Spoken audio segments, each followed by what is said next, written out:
This is the Lone Crater YouTube. We hope this video helps.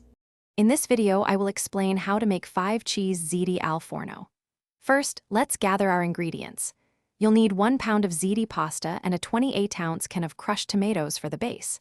For the 5 cheeses, prepare 15 ounces of creamy ricotta, 8 ounces of shredded mozzarella, 4 ounces of sliced provolone, 2 ounces of grated parmesan, and 2 ounces of pecorino romano. These fresh ingredients are key to a delicious dish. Next, let's get our pasta and sauce ready. Boil your ziti pasta according to package directions, ensuring it's al dente, which means slightly firm. While the pasta cooks, simmer your crushed tomatoes with your favorite Italian herbs for about 20 minutes to deepen the flavor. Then, combine this rich tomato sauce with the creamy ricotta, grated parmesan, and pecorino romano cheeses. This creates a wonderfully flavorful base for your ziti. Now it's time to assemble our delicious ziti. Start by spreading about 1/3 of your cheesy tomato sauce mixture evenly in a 9x13-inch baking dish.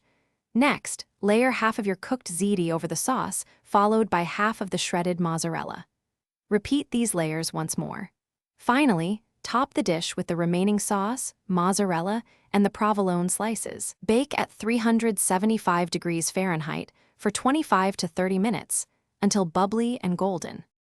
Once your 5-cheese Ziti Al Forno is out of the oven, resist the urge to dig in immediately. Let it rest for about 10 minutes. This allows the cheeses to set and makes for easier, cleaner serving. Garnish with some fresh basil leaves for a pop of color and aroma. It's perfect for a family dinner or entertaining guests.